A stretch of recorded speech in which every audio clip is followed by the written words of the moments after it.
English ಬರುವುದಿಲ್ಲ ಅಂದ್ರ intelligent ಅಲ್ಲ ಅಂತಲ್ಲ. ಸಣ್ಣ ಊರುಗಳಿಂದ ಬಂದಿರೋ ಎಷ್ಟೋ ಸ್ಟೂಡೆಂಟ್ಸ್ಗಳು ಮನಸ್ಸಲ್ಲೇ ಒಂದು ವಿಷಯ ನಂಬಿ ಬಿಡ್ತಾರ.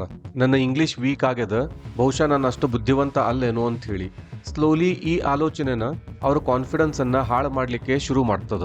ಅವ್ರಿಗೆ ಟ್ಯಾಲೆಂಟ್ ಇಲ್ಲ ಅಂತಲ್ಲ, ಭಾಷೆಗೂ ಬುದ್ಧಿವಂತಿಕೆಗೂ ಸಂಬಂಧ ಅದ ಅಂತ ಹೇಳಿ ಅವ್ರು ಅನ್ಕೊಂಡ್ ಬಿಡ್ತಾರ. ಆದ್ರೆ ಇವೆರಡೂ ಒಂದ ಅಲ್ಲ. ಇಂಗ್ಲಿಷ್ ಅನ್ನೋದು ಬರೀ ಒಂದು ಭಾಷೆ ಅಷ್ಟ, ಅದು ಬುದ್ಧಿವಂತಿಕೆ ಅಳೆಯೋ ಪರೀಕ್ಷೆ ಅಲ್ಲ. ಒಬ್ಬ ಸ್ಟೂಡೆಂಟ್ಗೆ ಸಬ್ಜೆಕ್ಟ್ಗಳ ಬಗ್ಗೆ ಆಳವಾದ ಜ್ಞಾನ ಇರಬಹುದು, ಆದ್ರೆ ಇಂಗ್ಲಿಷ್ ಮಾತಾಡ್ಲಿಕ್ಕೆ ಕಷ್ಟ ಆಗ್ತಿರಬಹುದು.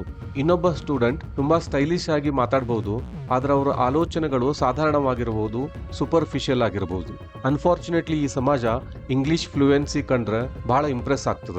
ಆದ್ರೆ ನಿಜವಾದ ಜೀವನದಾಗ ಬೆಲೆ ಇರೋದು ನಿಮ್ಮ ಕೆಲಸಕ್ಕೆ ಮಾತ್ರ. ಬಿಸ್ನೆಸ್, ಸೇಲ್ಸ್ ಅಥವಾ ಪಾಲಿಟಿಕ್ಸ್ ಅಲ್ಲಿರೋ ಎಷ್ಟೋ ಬುದ್ಧಿವಂತರಿಗೆ ಪರ್ಫೆಕ್ಟ್ ಆಗಿ ಇಂಗ್ಲಿಷ್ ಮಾತಾಡ್ಲಿಕ್ಕೆ ಬರುವುದಿಲ್ಲ. ಯಾಕಂದ್ರೆ ಕಾನ್ಫಿಡೆನ್ಸ್ ಅನ್ನೋದು ಬರೀ ಭಾಷೆಯಿಂದ ಬರುವುದಿಲ್ಲ, ಅದು ವಿಚಾರದಲ್ಲಿರೋ ಕ್ಲಾರಿಟಿಯಿಂದ ಬರ್ತದ, ನಿಮ್ಮ ಸ್ಕಿಲ್ ಇಂದ ಬರ್ತದ. ನೀವು ಹೆಂಗ ಸಮಸ್ಯೆಗಳನ್ನ ಬಗೆಹರಿಸ್ತಿರೋ ಆ ಕೆಪಾಸಿಟಿಯಿಂದ ಬರ್ತದ, ನಿಮ್ಮ ಅನುಭವದಿಂದ ಬರ್ತದ. ಆದ್ರೆ ಹಳ್ಳಿ ಕಡೆಯಿಂದ ಬಂದಿರೋ ಎಷ್ಟೋ ಸ್ಟೂಡೆಂಟ್ಸ್ಗೆ ಈ ಸತ್ಯ ಅರ್ಥ ಆಗುದಿಲ್ಲ.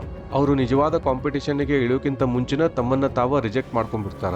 ಸಿಟಿಯಲ್ಲಿರೋ ಸ್ಟೂಡೆಂಟ್ಸ್ಗಳಿಗೆ ಒಂದು ಅಡ್ವಾಂಟೇಜ್ ಮೊದಲೇ ಸಿಕ್ಕಿರ್ತದ, ಅದು ಎಕ್ಸ್ಪೋಜರ್, ಬುದ್ಧಿವಂತಿಕೆ ಅಲ್ಲ.